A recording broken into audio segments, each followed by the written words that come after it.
Big boss ಯಾರು ಗೆಲ್ತಾರೆ? ಈಗಾಗಲೇ ಫಿನಾಲೆ ಹತ್ರ ಬಂತು. ಎಲ್ಲ ವೋಟ್ ಮಾಡ್ತಿದ್ದಾರೆ, ತುಂಬ ಜನ ವೋಟ್ ಮಾಡ್ತಿದ್ದಾರೆ. ನಾನು ಯಾರು ವಿನ್ ಆಗ್ತಾರೆ ಅಂತ ಹೇಳ್ತೀನಿ, ಯಾರ್ಯಾರು ಎಷ್ಟೆಷ್ಟು ವೋಟ್ ಬಂದಿದೆ ಅಂತ. ಈಗ ಮನೇಲಿ 6 ಜನ ಇದ್ದಾರೆ. 6 ಜನಕ್ಕೂ ಈಗ ಸದ್ಯಕ್ಕೆ ಎಷ್ಟೆಷ್ಟು ವೋಟ್ ಬಂದಿದೆ, ಯಾರು ಎಷ್ಟೆಷ್ಟು ವೋಟ್ ಮಾಡಿದ್ದಾರೆ ನೋಡೋಣ ಬನ್ನಿ. ಇನ್ನು ಲಾಸ್ಟಲ್ಲಿರೋದು ರಘುಗೆ 10 ಲಕ್ಷ ವೋಟ್ ಬಂದಿದೆ. ರಘು ಅವ್ರಿಗೆ ಯಾಕೆ ಇಷ್ಟು ಕಡಿಮೆ ವೋಟ್ ಬಂದಿದೆ ಅಂತ ನಿಮಗೆ ಅನಿಸ್ತಾ ಇರುತ್ತೆ. ರಘು ಸ್ಟಾರ್ಟಿಂಗಲ್ಲಿ ಗಿಲ್ಲಿ ಮತ್ತು ರಕ್ಷಿತಾ ಇವ್ರು 3 ಜನ ಕಾಂಬಿನೇಷನ್ ಜನರಿಗೆಲ್ರಿಗೂ ಇಷ್ಟ ಆಗ್ತಿತ್ತು. ಆದರೆ ರಘು ಗಿಲ್ಲಿಗೆ ಯಾವಾಗ ಸ್ವಲ್ಪ ಡಿಸ್ಲಾಯಲ್ ಆದ್ನೋ ಆಗಿಂದ ರಘುಗೆ ವೋಟ್ ಕಡಿಮೆ ಆಯಿತು. 2-3 ಕಡೆ ಗಿಲ್ಲಿನ ಅವಾಯ್ಡ್ ಮಾಡೋದಿರ್ಬೋದು, ಗಿಲ್ಲಿ ಹತ್ರ ಮಾತಾಡ್ದಿರ ಇರೋದು, ಗಿಲ್ಲಿನ ಸುಮಾರು ಕಡೆ ಹೊಡೆಯೋಕ್ಕೂ ಹೋಗಿದ್ದಾರೆ. ಇದರಿಂದ ರಘುಗೆ ವೋಟ್ ಕಡಿಮೆ ಆಯಿತು. ಸ್ಟಾರ್ಟಿಂಗ್ ರಘು ಅವ್ರಿಗೆ ವೋಟ್ ಜಾಸ್ತಿ ಇತ್ತು. ಅವ್ರು 3 ಜನ ಕಾಂಬಿನೇಷನ್ ಜನರಿಗೆಲ್ಲ ಇಷ್ಟ ಆಗ್ತಿತ್ತು. ಇನ್ನು ನೆಕ್ಸ್ಟು 5th ಪೊಸಿಷನಲ್ಲಿ ಧ್ರುವಂತ್ ಅವ್ರು ಇದ್ದಾರೆ. ಧ್ರುವಂತ್ ಅವರು ಇಲ್ಲವರೆಗೂ ಬರ್ತಾರೆ ಅಂತ ಯಾರಿಗೂ ಗೊತ್ತಿರಲಿಲ್ಲ. ಯಾಕಂದರೆ ಧ್ರುವಂತ್ ಸ್ಟಾರ್ಟಿಂಗ್ ಗೇಮು ಏನಷ್ಟು ಕಷ್ಟ ಇತ್ತು. ಆದರೆ ಲಾಸ್ಟಲ್ಲಿ ಜನ ಕಡಿಮೆ ಆಗ್ತಾ ಧ್ರುವಂತ್ ಅವ್ರದ್ದು ಏನು ಈ ಜಗಳ ಆಗಿರ್ಬೋದು ಒಂಥರ ನೆಗೆಟಿವ್ ಸೈಡೇ ಕಾಣಿಸ್ಕೊಂಡ್ರು ಅವ್ರದ್ದು ಏನಂದರೆ ಸ್ವಲ್ಪ ಇನ್ನು ಕೆಲವು ಜನಕ್ಕೆ ಇಷ್ಟ ಆಯಿತು ಧ್ರುವಂತ್ ಅವರು. ಆದರೆ ಧ್ರುವಂತ್ ಅವ್ರು ಸುಮಾರು ಜನಕ್ಕೆ ಇಷ್ಟ ಇಲ್ಲ. ಮತ್ತು ಈಗ 4th ಪೊಸಿಷನ್ನಲ್ಲಿರೋದು, ನೀವೆಲ್ಲರೂ ಅಂದ್ಕೊತಾ ಇರ್ತೀರ 4th ಪೊಸಿಷನಲ್ಲಿ ಯಾರು ಇರ್ತಾರೆ ಅಂತ. 4th ಪೊಸಿಷನಲ್ಲಿರೋದು ಕಾವ್ಯ. ಸೇಮ್ ರಘು ಅವ್ರದ್ದೇನಿದೆ ಕಾವ್ಯದು ಸೇಮ್ ಅದೇ ಪೊಸಿಷನ್ನು. ನಾನು ಯಾಕೆ ಈಗ ಅಂತ ಇದ್ದೀನಿ ಅಂದರೆ, ಕಾವ್ಯ ಅವ್ರದ್ದು ಮೊದಲು ಟಾಪ್ 3ದಲ್ಲಿ ಬರೋ ಕಂಟೆಸ್ಟೆಂಟ್ ಆಗಿದ್ರು, ಯಾವಾಗ ಗಿಲ್ಲಿ ಜೊತೆ ಚೆನ್ನಾಗಿದ್ರು. ಆದರೆ ಕಾವ್ಯನು ಯಾವಾಗ ಗಿಲ್ಲಿನ ಅವಾಯ್ಡ್ ಮಾಡೋ ಸ್ಟಾರ್ಟ್ ಮಾಡಿದ್ರು, ಕಾವ್ಯಗೆ ತುಂಬ ವೋಟ್ಸ್ ಕಡಿಮೆ ಆಯಿತು. ಕಾವ್ಯ ಅವ್ರಿಗೆ 35 ಲಕ್ಷ ವೋಟ್ಸ್ ಬಂದಿದೆ. ನಾನು ಅನ್ಕೊತಾ ಇದ್ದು ಕಾವ್ಯ ಅಕಸ್ಮಾತ್ ಗಿಲ್ಲಿ ಹತ್ರ ಸ್ಟಾರ್ಟಿಂಗಾಗಿ ಚೆನ್ನಾಗಿದ್ರೆ ಎಲ್ಲ ಅನ್ಕೊತಾ ಇದ್ದಿದ್ದು ಗಿಲ್ಲಿ ಕಾವ್ಯ 2nd ಪೊಸಿಷನಲ್ಲಿ ಬರುತ್ತಾರೆ ಅಂತಲೇ ಅಂದ್ಕೊಂಡಿದ್ದು. ಯಾಕಂದರೆ ಅಷ್ಟು ವೋಟ್ಸ್ ಇತ್ತು ಕಾವ್ಯಾಗೆ, ಅಷ್ಟು ಕ್ರೇಜ್ ಇತ್ತು. ಇನ್ನು 3rd ಪೊಸಿಷನ್ ಬಂದು ಅಶ್ವಿನಿ ಗೌಡ ಸ್ಟಾರ್ಟಿಂಗಲ್ಲಿ ತುಂಬ ಜನಕ್ಕೆ ಕೋಪ ಬರ್ತಿತ್ತು. ಆದರೆ ಸೆಂಟ್ರಲ್ ಸ್ವಲ್ಪ ಅವ್ರ ಗೇಮ್ ಚೇಂಜ್ ಆಯಿತು. ಅದು ಕೋಪ ಬರ್ತಿತ್ತು, ಯಾಕಂದರೆ ಅವರು ನಿಜವಾಗ್ಲೂ ವ್ಯಕ್ತಿತ್ವ ಅದಲ್ಲ, ಅವ್ರದ್ದು ವ್ಯಕ್ತಿತ್ವನೇ ಬೇರೆ, ಅಲ್ಲಿ ತೋರಿಸ್ಕೊತಾ ಇರೋದೇ ಬೇರೆ ಅಂತ. ಅವ್ರು ನಾಟಕ ಆಡ್ತಿದ್ದಾರೆ ಅಂತ ತುಂಬ ಜನ ಹೇಳ್ತಿದ್ರು. ಆದರೆ ಅಶ್ವಿನಿ ಗೌಡ ಅವ್ರಿಗೆ ಈಗ ಏನು 3rd ಪೊಸಿಷನಲ್ಲಿ ಇದ್ದಾರೆ, ಅದು ಕಾವ್ಯ ಗೌಡ ಇರಬೇಕಾಗಿತ್ತು ಅಂತ ತುಂಬ ಜನ ಅಂದ್ಕೊತಿದ್ದಾರೆ. ಯಾಕಂದರೆ ಸೋಷಿಯಲ್ ಮೀಡ್ಯಾದಲ್ಲಿ ತುಂಬ ಓಡಾಡ್ತಿದೆ ಇವ್ರಿಗೆ ಫೇಕ್ ಕೋಟ್ಸ್ ಬಂದಿರೋದು ಅಂತ. PR ಸಪೋರ್ಟಿಂದ ಇವ್ರಿಗೆ ಕೋಟ್ಸ್ ಬಂದಿದೆ, ಪೇಡ್ ಮಾಡಿದ್ದಾರೆ ಅಂತ ಇದ್ರ ಪ್ರೂಫು ಸಮೇತ ತುಂಬ ಜನ ಆಗ್ತಿದ್ದಾರೆ. ಇದು ಫೇಕ್ ಕೋಟ್. ಈಗ ಏನು ಓಟು ಅಶ್ವಿನಿ ಗೌಡ ಅವ್ರಿಗೆ 37 ಲ್ಯಾಕ್ ಕೋಟ್ಸ್ ಬಂದಿದೆ. ಅದರಲ್ಲಿ ಒಂದು 10 ಲ್ಯಾಕು 15 ಲ್ಯಾಕು ಆ ಥರ ಓಟು ಅವರೇ ಪೇಡ್ ಮಾಡಿ ಮಾಡಿಸ್ಕೊಂಡಿರೋದು ಅಂತ ಬರ್ತಿದೆ. ಅವರೇ ಪ್ರಮೋಷನ್ಗಳು ಯಾವ ಥರ ಅಂದರೆ, ವೋಟ್ ಮಾಡಿ ನಾನು ನಿಮ್ಗೆ ಈ ಥರ ಸಪೋರ್ಟ್ ಮಾಡ್ತೀನಿ ಅಂತ ತುಂಬ ಜನಕ್ಕೆ ಶೇರ್ ಮಾಡ್ತಿದ್ದಾರೆ ಅಂತ ಏನೇನೋ ನೋಡ್ತಾ ಇದ್ದೀನಿ ನಾನು. ಅವ್ರಿಗೀಗ ಸದ್ಯಕ್ಕೆ 3rd ಪೊಸಿಷನಲ್ಲಿದ್ದಾರೆ, 37 ಲ್ಯಾಕ್ ವೋಟ್ಸ್ ಬಂದಿದೆ. ಇನ್ನು ಇದನ್ನ ನೋಡಿ ನೀವು 2nd ಮತ್ತು 1st ನೀವೇ ಗೆಸ್ ಮಾಡಿರ್ತೀರ ಯಾರು ಬರ್ಬೋದು ಅಂತ.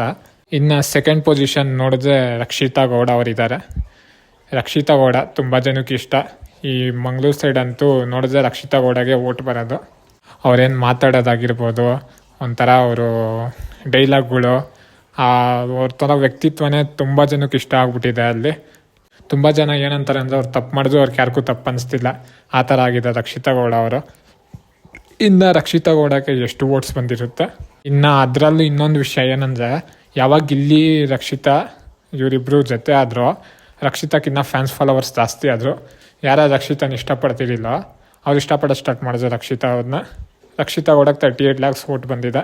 ಇನ್ನಿಷ್ಟೆಲ್ಲ ನೋಡಿದ್ಮೇಲೆ ಇನ್ನು 1st ಪೊಸಿಷನಲ್ಲಿ ಯಾರು ಇರ್ತಾರೆ ಅಂತ ನಿಮ್ಗೆ ಗೊತ್ತು. ನಾವು ಸ್ಟಾರ್ಟಿಂಗಿಂದ ನೋಡ್ತಾ ಇದ್ದೀರಿ, ಇವ್ರು ಕಾಂಪಿಟೇಟ್ರೇ ಇಲ್ಲ, ಆ ರೀತಿ ಗಿಲ್ಲಿ ಅವ್ರು ಬಂದಿದ್ದಾರೆ. ಈಗ ಯಾವುದೇ ಈ ಪೋಲ್ಸ್ ಬರುತ್ತಲ್ವ, ಈ ವೋಟ್ ಮಾಡಿ ಅಂತ ಎಲ್ಲರೂ ಹೆಸರು ಕೊಡ್ತಾರೆ. ಇಡೀ ಮನೆಯೇ ಒಂದು ಕಡೆ ತೊಗೊಂಡ್ರೆ ಇವ್ರದ್ದೇ ಒಂದು ತೂಕ ಬಂದಿರುತ್ತೆ ಗಿಲ್ಲಿ ಅವ್ರದ್ದು. ಈ ಫೇಸ್ಬುಕ್ಕಲ್ಲಾಗಿರ್ಬೋದು, ಇನ್ಸ್ಟಾಗ್ರಾಮಲ್ಲಾಗಿರ್ಬೋದು, ಯೂಟ್ಯೂಬಲ್ಲಾಗಿರ್ಬೋದು, ಟ್ವಿಟ್ಟರಲ್ಲಾಗಿರ್ಬೋದು, ಎಲ್ಲಿ ನೋಡಿದ್ರು ಆಫ್ಲೈನು ಆನ್ಲೈನು ಎರಡೂ ಕ್ರೇಜ್ ಇರೋದೇ ಗಿಲ್ಲಿಗೆ. ಈಗ ಯಾವ ರೀತಿ ಸೋಷಿಯಲ್ ಮೀಡ್ಯಾದಾಗೆ ಗಿಲ್ಲಿ ಕಾಂಪಿಟೇಟ್ರೇ ಇಲ್ಲೋ, ಯಾವ ರೀತಿ ಅಂದರೆ, ಈಗ ಪೋಲ್ಸ್ ಹಾಕಿದ್ರೆ ಒಂದು 100%ಅಲ್ಲಿ ಈಗ ಒಂದು 20,000 ಜನ ವೋಟ್ ಮಾಡ್ತಾರೆ 4 ಜನಕ್ಕೆ. ಅದರಲ್ಲಿ ಗಿಲ್ಲಿಗೆ ಒಂದು 18,000 ಬಂದಿರುತ್ತೆ. ಇನ್ನು 3,000 2,000 ಇನ್ನು ಮಿಕ್ದವ್ರಿಗೆ ಹೋಗಿರುತ್ತೆ. ಆ ಥರ ಕ್ರೇಜ್ ಇತ್ತು ಗಿಲ್ಲಿಗೆ. ಈಗ ವೋಟಿಂಗಲ್ಲೂ ಸೇಮ್ ಅದೇ ರೀತಿ ಆಗಿದೆ. ಈ ಗಿಲ್ಲಿ ವೋಟ್ ಎಷ್ಟು ಬಂದಿದೆ ಅಂತ ಕೇಳಿದ್ರೆ ನೀವೆಲ್ಲ ಶಾಕ್ ಆಗ್ತೀರ. ಇವ್ರದ್ದು ಈಗ ಇಷ್ಟು ಜನ ನಾನು ವೋಟ್ ಏನಂದರೆ, ಇವ್ರದ್ದೆಲ್ಲ ಒಂದು ಆದರೆ ಗಿಲ್ಲಿದೆ ಒಂದು. ಈಗ ಸೋಷಿಯಲ್ ಮೀಡ್ಯಾದಲ್ಲಿ ಹೆಂಗೆ ಇವ್ರದ್ದೆಲ್ಲ ಒಂದು ತೂಕ ಆದರೆ ಗಿಲ್ಲಿದೆ ಒಂದು ತೂಕನೋ, ಅದೇ ರೀತಿ ಇಲ್ಲಿ ವೋಟಿಂಗಲ್ಲೂ ಅಷ್ಟೇ ಇವ್ರದ್ದೆಲ್ಲ ಒಂದು ತೂಕ ಆದರೆ ಗಿಲ್ಲಿದೆ ಒಂದು ತೂಕ. ಇನ್ನು ಬನ್ನಿ ಈಗೆಲ್ಲ ನನ್ನ ಲಕ್ಷಗಳು ಇವ್ರದ್ದೆಲ್ಲ ಇಷ್ಟು ಲಕ್ಷ ಎಲ್ಲ ಓಟ್ಗಳು ಬಂತು ಅಂತ ಹೇಳ್ತಾ ಇದ್ದ. ಈಗ ಗಿಲ್ಲಿ ಅವ್ರದ್ದು ಎಷ್ಟು ಬಂದಿದೆ ಅಂದರೆ, ಗಿಲ್ಲಿ ಅವ್ರ ಓಟ್ ಬಂದು 1,78,00,000 ಓಟ್ ಬಂದಿದೆ. ಇದು ಬಗ್ಗೆ ನಮಗೆ ಆಶ್ಚರ್ಯ ಬರೋದೇ ಬೇಡ, ಯಾಕಂದರೆ ಗಿಲ್ಲಿ ಕ್ರೇಜ್ ಹೇಗಿದೆ ಅಂತ ಎಲ್ರಿಗೂ ಗೊತ್ತು. ಈಗ ಸುಮಾರು ಜನ ಹೇಳ್ತಾ ಇದ್ದಾರೆ ಅಶ್ವಿನಿ ಗೌಡನ್ ಗೆಲ್ಲಿಸ್ತಾರೆ ಬಿಗ್ ಬಾಸು ಅಂತ. ಅದು ನಡೆಯೋಕ್ಕೆ ಚಾನ್ಸಸ್ಸೇ ಇಲ್ಲ. ಈಗ ಬರೀ ಒಂದು ಕಿಚ್ಚನ ಚಪ್ಪಾಳೆಯಿಂದನೇ ಅಷ್ಟು ಸೋಷಿಯಲ್ ಮೀಡಿಯಾನೇ ಶೇಕ್ ಆಗಿತ್ತು. ಇನ್ನು ಅಶ್ವಿನಿ ಅವ್ರನ್ನ ಗೆಲ್ಸಿದ್ರೆ ಏನಾಗ್ಬೋದು ಅಂತ ಸುಮ್ಮನೆ ಇಮ್ಯಾಜಿನ್ ಮಾಡ್ಕೊಳ್ಳಿ. ಈಗ ಗಿಲ್ಲಿ ಅವ್ರಿಗೆ ಬಂದಿರೋ ಓಟು ಒಂದು 15% ಅಶ್ವಿನಿ ಗೌಡ ಅವ್ರಿಗೆ ಬಂದಿಲ್ಲ, ಬರೋಕ್ಕೆ ಚಾನ್ಸು ಇಲ್ಲ. ಆ ರೀತಿ ಇದೆ ಗಿಲ್ಲಿಗೆ ಈಗ ಓಟು. ಇನ್ನು ಇದನ್ನ ನೋಡಿದ್ರೆ ಕ್ಲಿಯರ್ ಕಟ್ಟಾಗಿ ನಮ್ಗೆ ಗೊತ್ತಾಗ್ತಿದೆ ಫಸ್ಟು ಬರೋದೇ ಗಿಲ್ಲಿ ಅಂತ. ಇನ್ನು ಸೆಕೆಂಡು ರಕ್ಷಿತಾ ಅವರಿದ್ದಾರೆ. ಇದು ಚೇಂಜಸ್ ಆಗುತ್ತೋ ಇಲ್ಲ ನಂಗೆ ಗೊತ್ತಿಲ್ಲ, ಯಾಕಂದರೆ ರಕ್ಷಿತಾ ಗೌಡ ಫ್ಯಾನ್ಸ್ ಕಂಪೇರ್ ಮಾಡಿದ್ರೆ ರಕ್ಷಿತಾ ಗೌಡಕ್ಕೆ ಜಾಸ್ತಿ ಸೆಕೆಂಡ್ ಪೊಸಿಷನ್ ಬರೋ ಈ ಚಾನ್ಸಸ್ ಇದೆ. ಅಕಸ್ಮಾತ್ ಏನಾದರೂ ಗಿಮಿಕ್ ಅಂತ ಏನಾದರೂ ಆದರೆ ಅದು ಸ್ವಲ್ಪ ಚೇಂಜಸ್ ಆಗ್ಬೋದು. ಮತ್ತು ಅಶ್ವಿನಿ ಗೌಡ ಮತ್ತು ಕಾವ್ಯ ಇವರಿಬ್ಬರ ಮಧ್ಯೆ ಚೇಂಜ್ ಆಗುತ್ತೆ ಅಂತ ನನಗನ್ನಿಸ್ತಿದೆ. ಈಗಾಗಲೇ ಜಸ್ಟು ಒಂದು 2 ಲಕ್ಷ ಓಟಿಂದ ವೇರಿ ಆಗಿದೆ ಇವರಿಬ್ರಿಗೆ. ಅಶ್ವಿನಿ ಅವ್ರಿಗೆ 37 ಲಕ್ಷ ಆಗಿದ್ದರೆ ಕಾವ್ಯಗೆ 35 ಲಕ್ಷ ಇದೆ.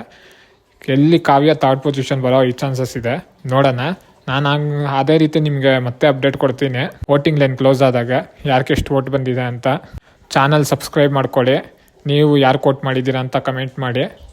ನಿಮ್ಗೆ ಯಾರಿಗೆ ವಿನ್ ಆಗಬೇಕು ಅಂತ ನಿಮ್ಗನ್ಸುತ್ತೆ ಕಮೆಂಟ್ ಮಾಡಿ. ಚಾನಲ್ ಸಬ್ಸ್ಕ್ರೈಬ್ ಮಾಡೋದು ಮರಿಬೇಡಿ.